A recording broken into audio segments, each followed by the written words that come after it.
You think some ghetto mechanic can fix what real engineers couldn't?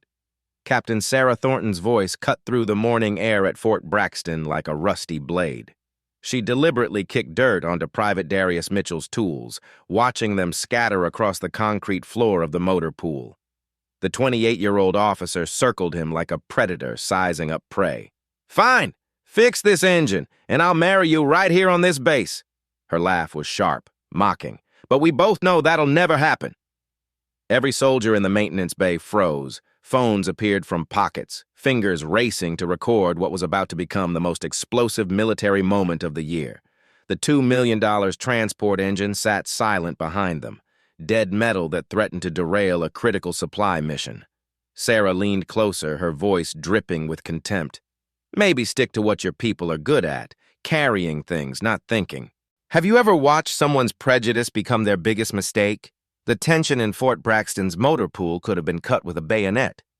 Captain Sarah Thornton's challenge hung in the air like diesel fumes on a hot Carolina morning, while Private Darius Mitchell stood motionless beside the massive Caterpillar C-15 engine that had brought the entire base to a standstill.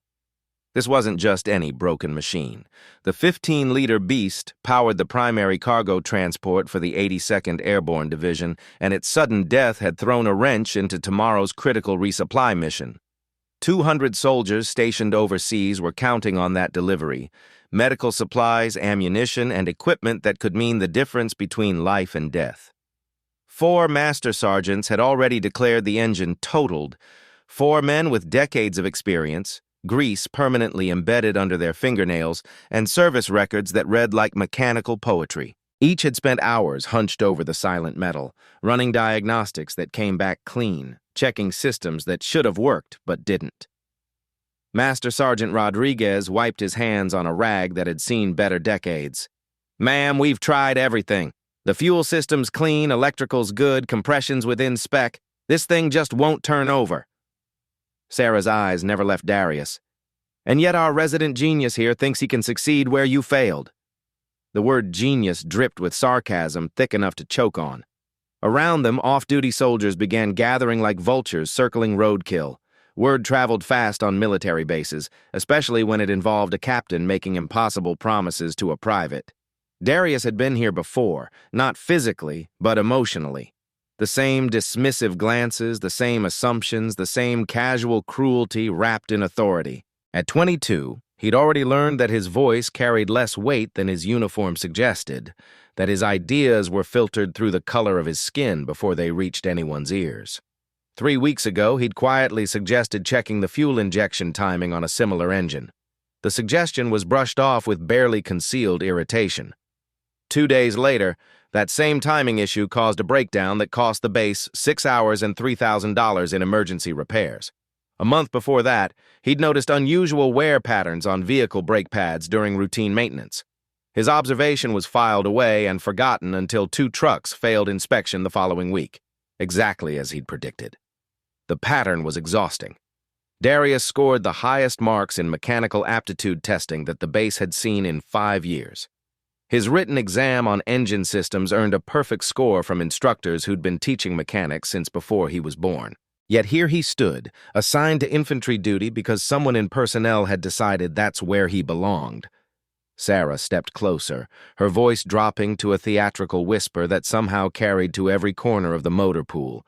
"Tell me, Mitchell, what makes you think you're smarter than Sergeant Rodriguez here? He's been fixing engines since you were in diapers." Rodriguez shifted uncomfortably. The master sergeant had quietly watched Darius work during maintenance duties, had seen the way the young man's hands moved with practiced confidence, and had heard the subtle questions that revealed deeper understanding than most gave him credit for. But the military hierarchy wasn't built for uncomfortable truths. "Captain," Rodriguez began carefully, "maybe we should..." "Should what?" Sarah's voice snapped like a whip. "Coddle him? Pretend that growing up in some Detroit garage makes him qualified to handle military equipment worth more than his entire neighborhood?" The racial undertones weren't subtle. They never were with Sarah. She'd grown up in a military family where rank and race had always seemed to align in convenient ways. Her father, Colonel James Thornton, had commanded respect through competence and connections that opened doors before he even knew they existed. Sarah had never questioned why those doors opened so easily for her family, or why they seemed locked for others.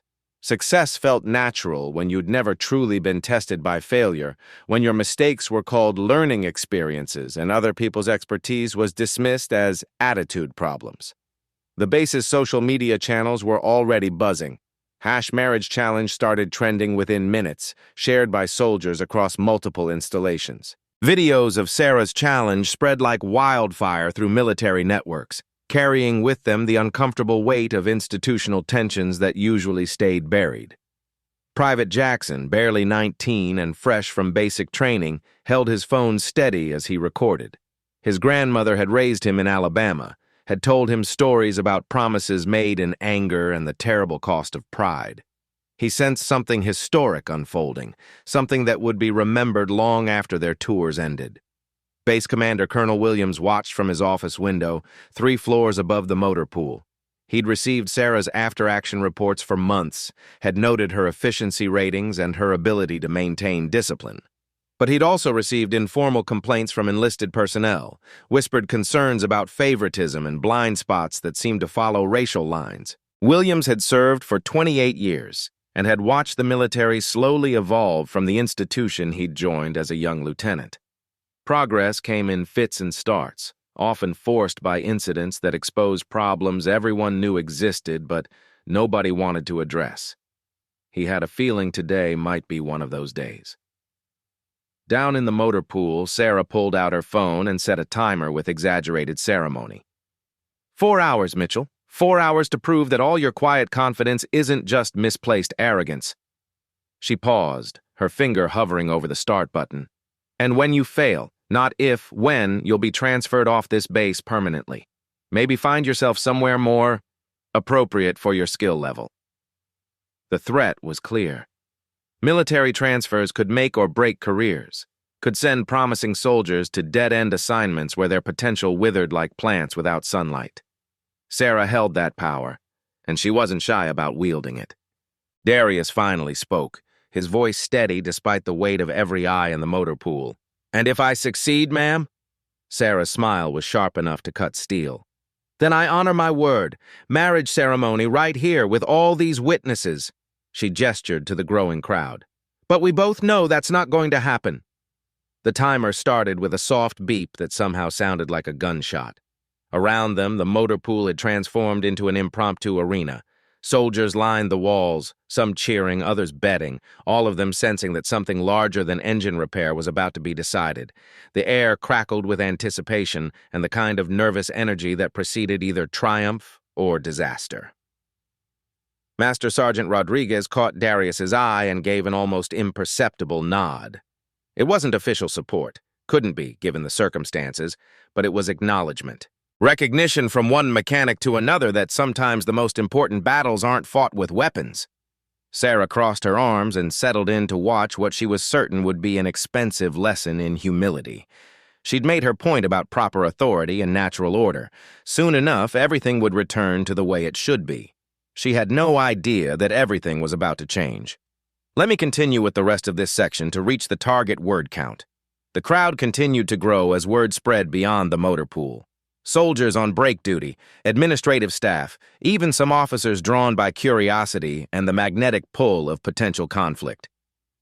Captain Jennifer Walsh from the intelligence unit shook her head as she watched, recognizing the dangerous territory Sarah was navigating. Walsh had seen this before during her deployment in Afghanistan, moments when personal prejudice collided with military necessity, usually with explosive results. She pulled out her own phone, not to record the spectacle, but to document what might become an incident requiring official investigation. Near the back of the crowd, Specialist Marcus Thompson felt his stomach tighten. He'd grown up 3 blocks from Darius in Detroit, had watched his neighbor's mechanical genius transform broken-down cars into purring machines that ran better than factory fresh. Marcus knew what Sarah didn't, that she just challenged someone who could rebuild an engine blindfolded. But Marcus also knew the military's unwritten rules about staying in your lane, especially when officers made public declarations. Speaking up now could end his career before it really started. The weight of that silence pressed against his chest like a physical force. Dr. Elena Martinez, the base's chief maintenance inspector, arrived just as the timer hit 3 hours and 57 minutes remaining. As a civilian contractor, she operated outside the military hierarchy that kept others silent. Her job was ensuring equipment reliability, and she'd noticed patterns in maintenance reports that troubled her. Martinez had reviewed Darius's written work during certification testing. His understanding of hydraulic systems and electronic integration was graduate level, the kind of knowledge that typically took years to develop. She'd recommended him for advanced training programs twice, only to have her suggestions mysteriously stalled in bureaucratic paperwork. Now she watched him kneel beside the silent engine, his hands moving with careful precision as he began his examination. No wasted motion, no hesitation, just practiced competence that made her wonder how many other talented soldiers were being overlooked by a system more concerned with maintaining order than recognizing excellence. The Caterpillar C-15 engine dominated the center of the motor pool like a mechanical altar. 15 liters of displacement, 475 horsepower, and enough torque to haul a fully loaded transport through terrain that would stop lesser machines. In military configuration, it featured classified modifications that enhanced performance while meeting strict emissions standards. This particular engine had been the crown jewel of the motor pool's fleet, reliable and powerful until yesterday morning when it simply stopped. No warning signs, no gradual degradation, just sudden, complete failure that left the best mechanics scratching their heads. Sarah checked the timer. 3 hours, 55 minutes remaining. Plenty of time to watch confidence crumble into reality. She'd seen it before. Soldiers who talked big until faced with actual challenges that exposed their limitations. Today would be no different. Except something in Darius's posture suggested otherwise. He moved around the engine like a surgeon examining a patient, his eyes taking in details that others had missed. There was no panic, no desperate fumbling, just methodical assessment that spoke of deeper understanding. The crowd sensed it too. The initial laughter and casual betting had given way to focused attention. Even Sarah's most loyal supporters began to wonder if maybe, just maybe, they were about to witness something unexpected. The first time Darius Mitchell held a wrench, he was 7 years old and standing on a milk crate in his father's garage on Detroit's east side. Marcus Mitchell Sr. had hands like leather and a reputation that stretched across 3 zip codes, the man who could resurrect any engine, no matter how far gone.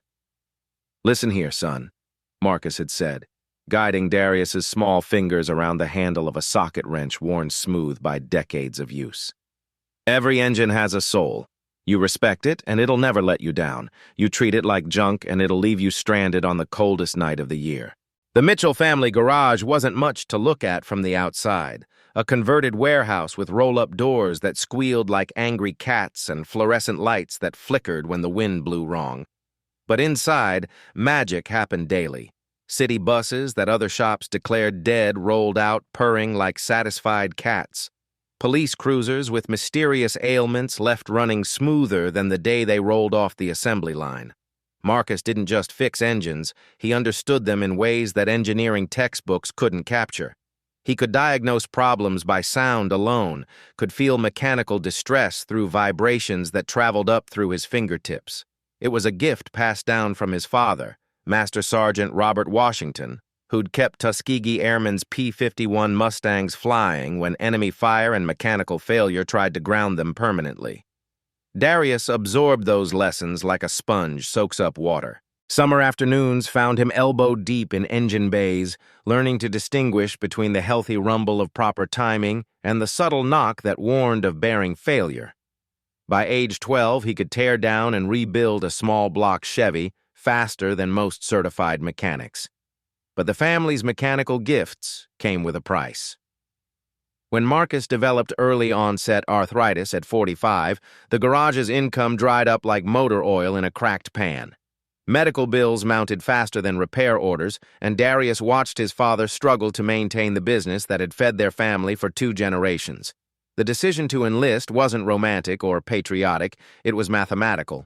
Military pay meant steady income, medical benefits, and the chance to send money home while learning skills that could translate to civilian success. Darius scored perfect marks on every mechanical aptitude test the Army offered, earning recommendations from instructors who called his understanding intuitive and exceptional. Yet somehow, those perfect scores led to an infantry assignment. Personnel specialists with clipboards and forms decided that his talents were better suited for carrying equipment than maintaining it. When Darius questioned the assignment, he was told that needs of the Army came before personal preferences. The explanation felt hollow, especially when he watched soldiers with lower test scores receive the technical assignments he'd requested. Pattern recognition was another skill his father had taught him, and the pattern here was uncomfortably clear. Still, Darius adapted. During off-duty hours, he haunted the motor pool, volunteering for maintenance details that other soldiers avoided. He studied technical manuals with the same intensity that others devoted to video games, memorizing specifications for every vehicle on base. Master Sergeant Rodriguez noticed the young private's dedication during routine maintenance rotations. Darius worked with quiet efficiency, asking questions that revealed deeper understanding than his rank suggested. His suggestions were consistently accurate, his observations sharp enough to catch problems before they became expensive failures. But the military hierarchy created invisible barriers. Rodriguez couldn't officially recognize Darius's expertise without challenging the personnel decisions that had placed him in infantry. Informal mentorship was the best he could offer, subtle guidance and carefully worded advice that helped develop skills without drawing unwanted attention. Meanwhile, Captain Sarah Thornton represented everything Darius had never been offered. Military legacy family, automatic respect, doors that opened based on surname rather than competence. Her path through the ranks had been smooth and predictable, marked by assignments that showcased her administrative skills and leadership potential. Sarah had never worked in her father's garage, had never felt the satisfaction of bringing dead machinery back to life, had never learned that competence came in many forms and many colors. Her world was built on assumptions about natural order and proper hierarchy, assumptions that had never been seriously challenged. The contrast between their backgrounds couldn't have been sharper. Darius carried his grandfather's legacy in calloused hands and practical knowledge earned through necessity. Sarah carried her family's expectations and the weight of privilege that felt natural because it had never been questioned. Now those two worlds were about to collide over 15 liters of silent machinery. Darius knelt beside the engine, his father's lessons echoing in his memory like prayers. Around him, the crowd waited for confirmation of their assumptions, for proof that things were exactly as they seemed. He pulled his grandfather's vintage multimeter from his toolkit, brass fittings tarnished but functional, analog dials that had guided 3 generations of Mitchell men through mechanical mysteries. The tool felt warm in his hands, carrying the weight of family tradition and the quiet confidence that came from knowing exactly what he was doing. The viral video had taken on a life of its own. #marriage challenge exploded across military social media networks faster than Sarah Thornton could have imagined. Within 30 minutes, her words were being shared by soldiers from Fort Hood to Fort Bragg, each repost carrying the weight of institutional tensions that rarely surfaced so publicly. Sarah stared at her phone screen, watching the view count climb into the thousands. Comments poured in from across the military, some supporting her authority, others questioning her judgment, all of them aware that this had become bigger than a broken engine. She'd painted herself into a corner with no graceful exit. "Ma'am," Specialist Carter approached cautiously, "the base commander wants to see you in his office." Sarah's stomach dropped. Colonel Williams had a reputation for handling delicate situations with surgical precision, and this situation was about as delicate as a live grenade. She glanced at the timer. 3 hours, 42 minutes remaining. "Tell him I'll report after the deadline," she said, her voice steadier than she felt. "I gave my word publicly. I'll honor it publicly." The crowd had evolved from casual observers to invested spectators. Soldiers lined the motor pool's perimeter 3 deep, phones recording every angle. Someone had set up a makeshift betting pool near the tool cage, with odds shifting every few minutes based on Darius's visible progress. Captain Jennifer Walsh elbowed her way to the front, her intelligence officer instincts screaming warnings. She'd seen enough careers destroyed by viral moments to recognize the dangerous territory Sarah was navigating. Sarah, you need to think about this. There are ways to walk this back without losing face. Walk what back? Sarah's defensive tone carried across the motor pool. I made a fair challenge. When he fails, it proves what we all know. Some people belong in certain positions for good reasons. Walsh winced at the barely concealed racism in her colleague's words. Around them, soldiers shifted uncomfortably, some nodding agreement, others looking away in embarrassment. The crowd was splitting along invisible lines that reflected deeper divisions within the military community. Master Sergeant Rodriguez watched Darius work with growing respect. The young private moved around the engine with practiced confidence, his hands testing connections and checking systems with methodical precision. No wasted motion, no desperate fumbling, just systematic diagnosis that spoke of genuine expertise. Kid knows what he's doing, Rodriguez muttered to Sergeant First Class Williams, who'd joined him near the engine bay. Doesn't matter if the captain's already made up her mind, Williams replied. Politics trumps competence every time. Near the back of the crowd, Dr. Elena Martinez made detailed notes on her tablet. As the base's chief maintenance inspector, she was technically neutral in military disputes, but her job required her to document anything that might affect equipment reliability. This situation definitely qualifies. Martinez had spent 15 years in civilian aviation before taking the military contract, and she'd learned to recognize genuine mechanical talent regardless of its packaging. Darius's examination technique was textbook perfect. Better than textbook, actually, because it incorporated intuitive elements that couldn't be taught from manuals. Chaplain Williams arrived as the timer hit 3 hours, 30 minutes. Word of the marriage challenge had reached his office through multiple channels, and he felt obligated to address the spiritual implications of public vows, even ones made in anger. Captain Thornton, he approached carefully. I understand there may be a ceremony to officiate?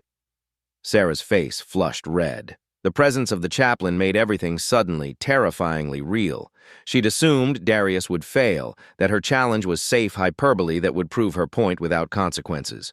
Now she faced the possibility of actually honoring a promise that seemed insane in hindsight. Chaplain, this is just... She started, then stopped.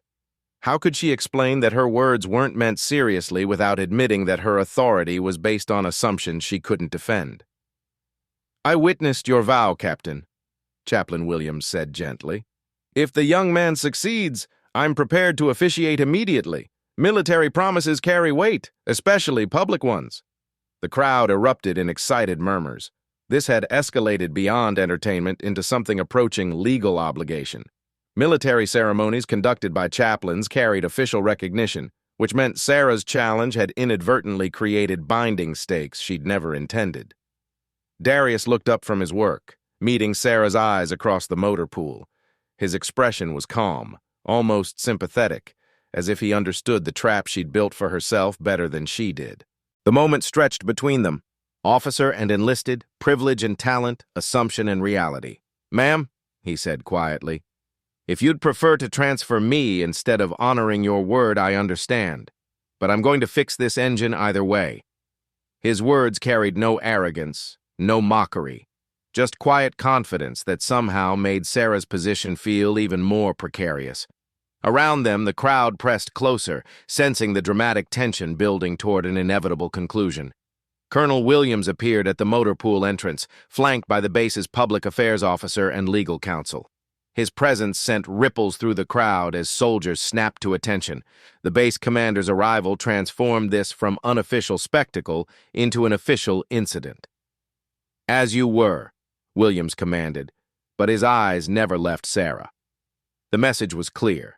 This situation had attracted command attention, which meant careers hung in the balance based on how it was resolved. Sarah felt the weight of institutional pressure settling on her shoulders like a lead blanket. Too many witnesses, too much documentation, too many variables beyond her control. She'd challenged a private to prove her authority, but now that authority depended entirely on his failure. The timer showed 3 hours, 15 minutes remaining. Plenty of time for everything to go wrong in ways she'd never anticipated. Dr. Martinez approached Darius with a clipboard full of technical specifications. Private, you'll need to document any repairs for my inspection. Safety protocols require... Yes, ma'am, Darius interrupted politely. I understand the requirements. Martinez paused, studying his face. There was something in his expression that reminded her of master mechanics she'd worked with in civilian aviation. Quiet confidence backed by genuine knowledge. She handed him the clipboard with a slight nod that might have been encouragement. The crowd sensed momentum shifting. What had started as entertainment was becoming something more significant, a test of assumptions that went far beyond mechanical repair. Soldiers who'd initially laughed at Darius's chances now watched with genuine curiosity, wondering if they were about to witness something unexpected. Sarah checked the timer again. 3 hours, 12 minutes. Still plenty of time for natural order to reassert itself, for expertise to triumph over misplaced confidence. She just had to wait for reality to prove her right. She had no idea that reality was about to prove her devastatingly wrong. Darius knelt beside the silent Caterpillar C-15 engine like a doctor examining a patient whose symptoms didn't match the obvious diagnosis. While 4 master sergeants had focused on major system failures, fuel pumps, starter motors, electronic control modules, he began his examination at the foundation level, where his father had taught him all mechanical truth resided. "Every engine speaks if you know how to listen," Marcus Mitchell's voice echoed in his son's memory. "Start with the breath, son. Everything else is just noise." The crowd pressed closer as Darius pulled his grandfather's vintage multimeter from his toolkit. The brass instrument looked ancient compared to the digital diagnostic equipment scattered around the motor pool, but its analog dials had guided 3 generations of Mitchell men through mechanical mysteries that stumped newer technology. Master Sergeant Rodriguez watched with growing interest as Darius connected the multimeter to seemingly random points throughout the engine bay. Most mechanics would have started with the obvious culprits: battery voltage, starter current, fuel pressure. But Darius was testing connections that the computerized diagnostic systems had declared within normal parameters. Dr. Martinez positioned herself where she could observe both the work and the crowd's reaction. Her maintenance inspector credentials gave her access to the detailed diagnostic reports that had already been filed. 4 experienced mechanics had spent 12 hours testing every major component, running diagnostics that came back clean across the board. Yet the engine remained stubbornly silent. Sarah Thornton crossed her arms and checked the timer. 2 hours, 47 minutes remaining. Plenty of time for amateur hour to give way to professional reality. She'd seen this before: overconfident soldiers who thought enthusiasm could substitute for expertise, only to learn expensive lessons about the difference between confidence and competence. "Interesting approach," Dr. Martinez murmured as Darius's multimeter detected something the digital systems had missed. The analog needle flickered in a pattern that suggested electrical inconsistency so subtle that computerized diagnostics had dismissed it as normal variation. Darius found it in the pressure sensing circuit, a $12 component buried deep in the engine's electronic control system. The sensor itself, tested within specifications on every digital diagnostic, showed proper voltage and resistance readings that satisfied computer analysis. But his grandfather's multimeter detected something different: microsecond fluctuations in signal timing that created cascading false readings throughout the engine's management system. "Found it," he said quietly, his voice barely carrying over the crowd's murmur. Rodriguez moved closer, squinting at the multimeter's analog display. "What are you seeing, Private?" "Pressure sensors give intermittent false readings," Darius explained, his finger tracing the connection. "Digital diagnostics show it's working because technically it is, but the timing's off by microseconds, just enough to trigger protective shutdowns across multiple systems." The explanation was delivered with clinical precision that surprised everyone within earshot. This wasn't guesswork or lucky discovery. It was a systematic diagnosis that revealed an understanding of electronic systems integration that typically took years to develop. Sarah felt her first twinge of genuine concern. She'd expected fumbling and confusion, the inevitable failure that would validate her assumptions about natural hierarchies and proper assignments. Instead, she was watching methodical competence that made her increasingly uncomfortable. "Even if that's the problem," she called out, her voice carrying a defensive edge, "you still can't fix it without the proper replacement part, and we don't stock that component on base." Darius looked up from his work, meeting her challenge with calm directness. "No, ma'am, we don't, but we have something that'll work better." The second revelation unfolded as Darius moved to the communications equipment storage area, returning with components from a decommissioned radio system. The crowd watched in fascination as he began cross-referencing electrical specifications between automotive and communications equipment. Dr. Martinez pulled out her tablet, following his logic as he explained the adaptation process. Radio frequency modulators and automotive pressure sensors operated on similar electrical principles. Both converted physical phenomena into electronic signals that control systems could interpret. The radio modulator actually has better frequency response than the original sensor, Darius explained as he modified the connections. Military communications equipment is built to tighter tolerances than automotive components. This should eliminate the timing inconsistencies completely. His hands moved with practiced confidence as he rewired the connection, creating an elegant adaptation that transformed communications equipment into automotive control components. The work required understanding of both systems that went far beyond basic mechanical knowledge. Rodriguez shook his head in amazement. "I've been working on engines for 22 years, and I never would have thought of that approach." Around them, the crowd's energy shifted perceptibly. What had started as entertainment was becoming education, as soldiers witnessed genuine innovation under pressure.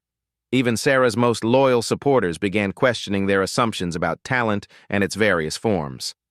Colonel Williams observed from a respectful distance, making mental notes about personnel assignments and the apparent waste of exceptional talent. His 28 years of military service had taught him to recognize competence, regardless of its packaging, and he was watching world-class mechanical engineering disguised as basic repair work. The timer showed 2 hours, 15 minutes remaining as Darius began the third phase of his diagnosis. But this revelation went beyond fixing the immediate problem. It exposed systemic issues that could affect the entire motor pool fleet. "Sir," he addressed Dr. Martinez directly, "the original sensor failure isn't random. It's a design flaw in the military modification package." Martinez leaned forward, her maintenance inspector instincts fully engaged. "Explain." Darius pulled up technical drawings on his tablet, pointing to stress calculations that revealed the source of the problem. The military's performance modifications created vibrational frequencies that gradually degraded the sensor's timing accuracy. The degradation was so slow that it fell below the threshold of routine maintenance detection, but over time it would affect every vehicle in the fleet. "The civilian version of this engine doesn't have the problem because it runs at different RPM ranges," he continued. "But our modifications create harmonic resonance that gradually throws the timing off. This truck was just the first to reach the critical failure threshold. The implications were staggering. Instead of a random component failure, they were looking at a systematic flaw that could ground the entire transport fleet within months. Darius had not only diagnosed the immediate problem, but identified a design issue that threatened operational readiness across multiple installations. Dr. Martinez verified his calculations on her tablet, cross-referencing his stress analysis with manufacturer specifications. The math was flawless, the logic unassailable. A private with supposedly limited technical training had just uncovered an engineering flaw that had escaped detection by defense contractors and military technical specialists. "This needs to go up the chain immediately," she murmured, already composing reports in her mind. "If you're right, we're looking at fleet-wide preventive maintenance requirements." Sarah watched her carefully constructed worldview crumble like a house built on sand. She'd challenged Darius to prove his worth, expecting failure that would confirm her beliefs about natural order and proper hierarchy. Instead, she was witnessing exceptional competence that made her own assumptions look ignorant and dangerous. The crowd had gone completely silent, sensing they were witnessing something historically significant. Phones continued recording, but the earlier atmosphere of entertainment had given way to respectful attention. Even the betting pool had been abandoned as soldiers realized they were watching genuine expertise in action. Master Sergeant Rodriguez approached Darius with visible respect. "Private, where did you learn system integration at this level?" "My father's garage, Sergeant. We worked on everything from city buses to police cruisers. Military vehicles aren't that different from civilian ones. They just have better components and tighter tolerances." The answer was delivered without arrogance or false modesty. just simple acknowledgement of knowledge gained through practical experience. It was the kind of answer that made professional mechanics nod in recognition while making administrative officers uncomfortable about their personnel decisions. Chaplain Williams checked his watch. 2 hours, 8 minutes remaining.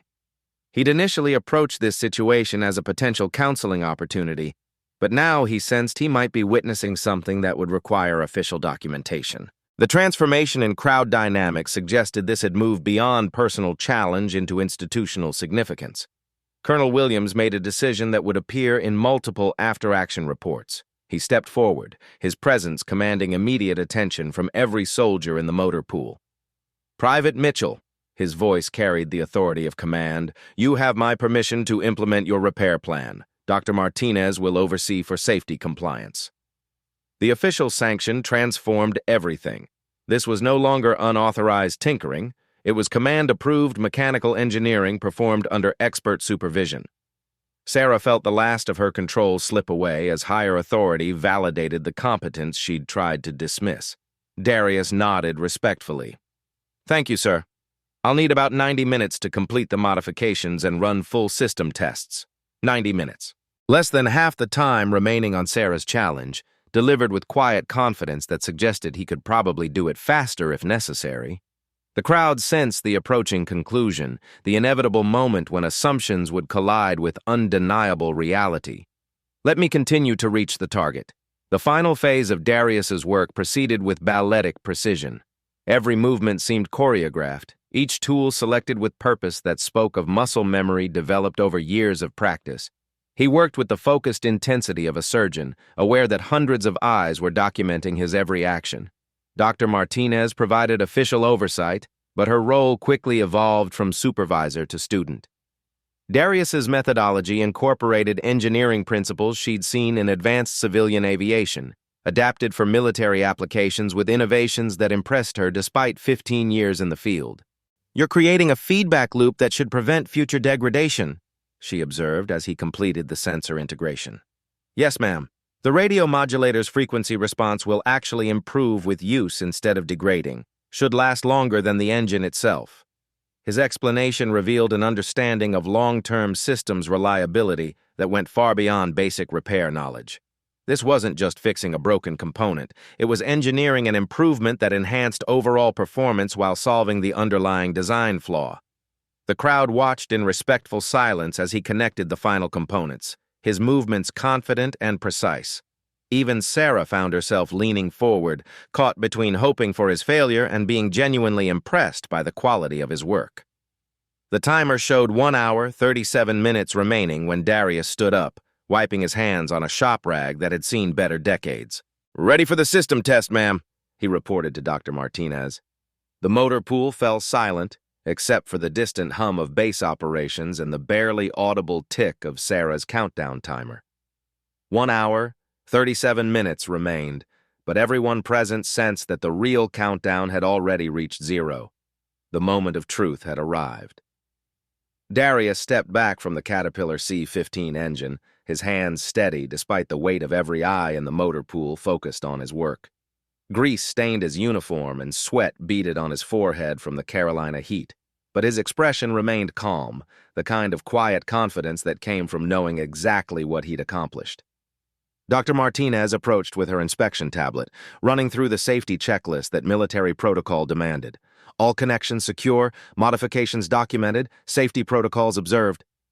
She looked up at Colonel Williams. "Ready for the ignition test, sir." The crowd pressed closer, forming a human amphitheater around the silent engine.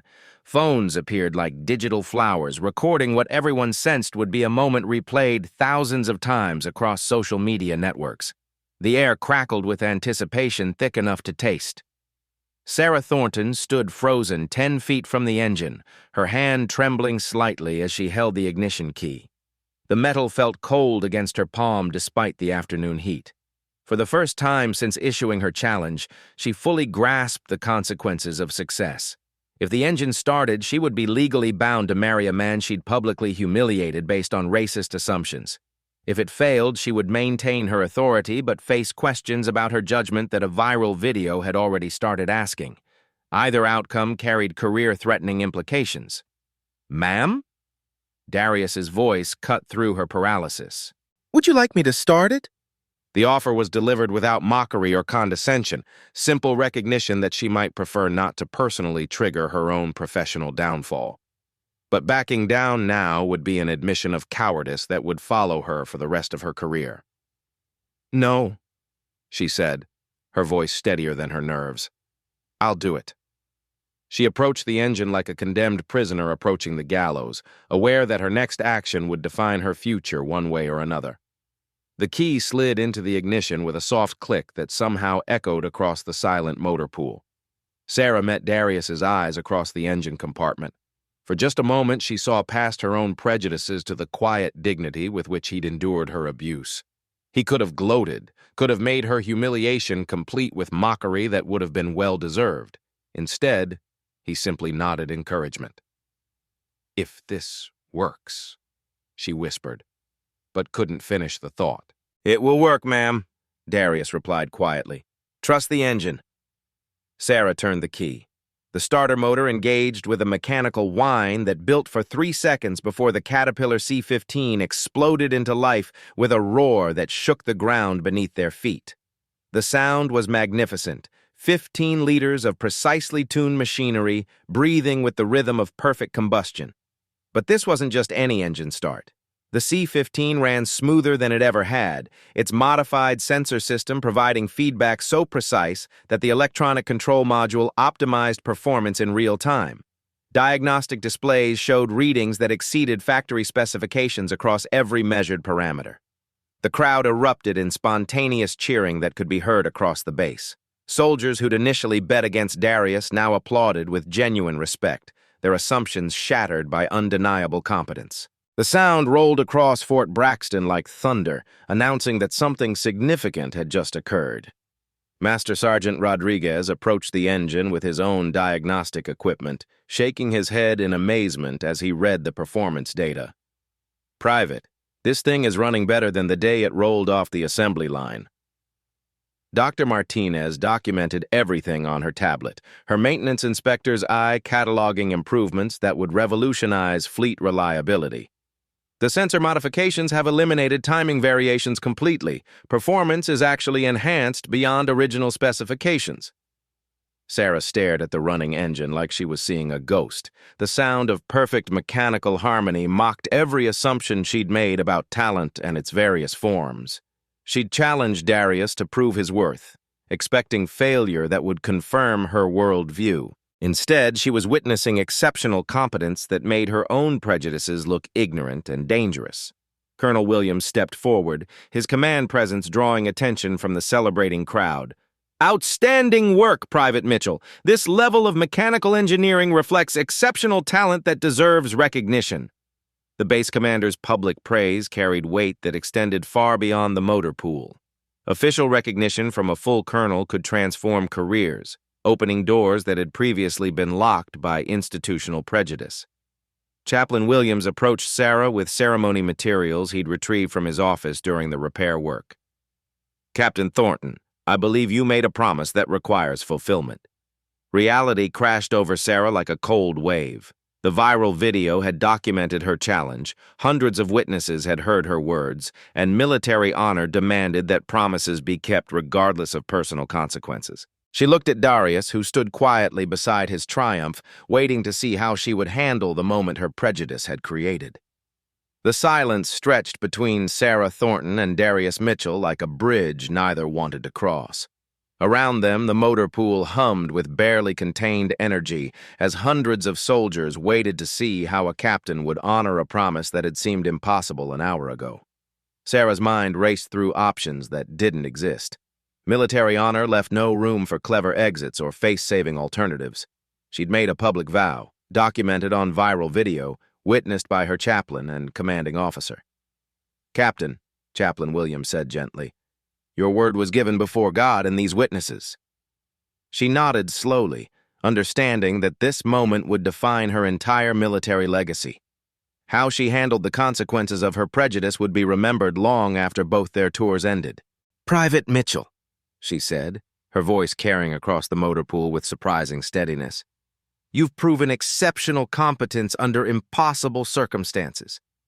She paused, choosing words carefully while hundreds of phones recorded every syllable. "A marriage ceremony conducted in anger serves no one's interests, but honoring the spirit of my promise does." Sarah straightened to attention. "I'm recommending you for immediate promotion to specialist and transfer to the engineering corps where your talents belong." The crowd stirred with surprised murmurs. This wasn't the humiliation they'd expected, but acknowledgement that carried genuine respect. "Furthermore, I'm sponsoring your application for the Advanced Military Engineering Program with full educational benefits." Colonel Williams stepped forward, nodding approval. "Recommendations approved. Specialist Mitchell, report to Dr. Martinez tomorrow for reassignment processing." Darius saluted respectfully. "Thank you, ma'am." Dr. Martinez approached with transfer paperwork. "Specialist, your technical documentation will become standard fleet maintenance protocol. Your modifications will be implemented across all installations." The crowd began dispersing with satisfied murmurs, sensing that justice had been served without destroying careers unnecessarily. Some disappointment lingered among those hoping for more dramatic consequences, but most recognized wisdom in the resolution. Sarah felt the weight of institutional change settling around her. The viral video would follow her career, but perhaps as a lesson in growth rather than a monument to prejudice. The engine continued running with mechanical perfection that would outlast both their military service. 3 weeks after the motor pool incident, Hash Marriage Challenge had become more than viral entertainment. It had become a case study in military leadership programs across the country. The video of Sarah Thornton's racist challenge and Darius Mitchell's triumphant response had been viewed over 2 million times, sparking conversations about institutional bias that military brass could no longer ignore. Sarah discovered the true cost of viral fame when she reported to the Equal Opportunity Office for her mandatory bias training program. The course, typically a routine checkbox for career advancement, had been restructured specifically around her case. She found herself sitting through presentations that dissected her own words frame by frame, analyzing the institutional prejudices that had shaped her assumptions. Captain Thornton's challenge reveals unconscious bias patterns that exist throughout military culture, the instructor explained to a classroom full of officers. Her case demonstrates how quickly personal prejudice can become public liability in the digital age. The humiliation was thorough but educational. Sarah was forced to confront not just her own racism, but the systematic advantages that had made it possible. Her promotion timeline was quietly extended, giving her additional time to demonstrate genuine leadership growth before advancing to major. Meanwhile, Specialist Darius Mitchell had become the motor pool's unofficial celebrity. His Mitchell method for sensor adaptation had been implemented across 3 military installations, saving the Department of Defense an estimated $2.3 million in component replacement costs. Technical manuals now included his innovations as standard procedure. The Pentagon's Efficiency Review Board took notice. Within 6 weeks, Darius received orders to report to the Army's Advanced Engineering Research Facility in Maryland, where civilian contractors with PhD credentials would be learning techniques he'd developed in his father's Detroit garage. Dr. Martinez compiled her final report on the incident with satisfaction that went beyond professional duty. Her recommendations led to policy changes that prioritized mechanical aptitude testing over traditional personnel assignments. Talented soldiers would no longer be wasted in positions that ignored their capabilities. The Mitchell case demonstrates systemic failure in talent recognition, her report concluded. Military effectiveness depends on matching skills to assignments regardless of demographic factors. The institutional changes rippled outward like stones thrown into still water. Fort Braxton implemented new protocols requiring technical interviews for all mechanical assignments. Other installations requested copies of the new procedures. The Army quietly began reviewing personnel files, looking for other cases where talent might have been overlooked. Master Sergeant Rodriguez found himself assigned to a new talent recognition task force, identifying soldiers whose capabilities exceeded their current assignments. His first recommendation was Private Johnson, whose electronics knowledge had been dismissed because he didn't look like engineer material. The viral video's impact extended beyond military circles. Civilian automotive forums began discussing Darius's sensor adaptation technique, with professional mechanics praising innovations they wished they'd thought of first. Detroit newspapers ran feature stories about the local hero who'd proven that excellence could emerge from any neighborhood. Sarah's most difficult moment came when she received orders to attend sensitivity training at the same facility where Darius was conducting engineering research. The irony wasn't lost on either of them when they encountered each other in the facility cafeteria. "Specialist," she said formally, unsure how to navigate the encounter. "Ma'am?" he replied with the same respectful dignity he'd shown throughout their confrontation. They sat together awkwardly, the viral video playing silently on cafeteria television screens that seemed determined to remind them of their shared history. "I've learned things I should have known years ago," Sarah said finally. "We all learn when we're ready, ma'am," Darius replied. "The important thing is that we do learn." The conversation was brief but healing, two people finding common ground in the wreckage of assumptions that had nearly destroyed both their careers.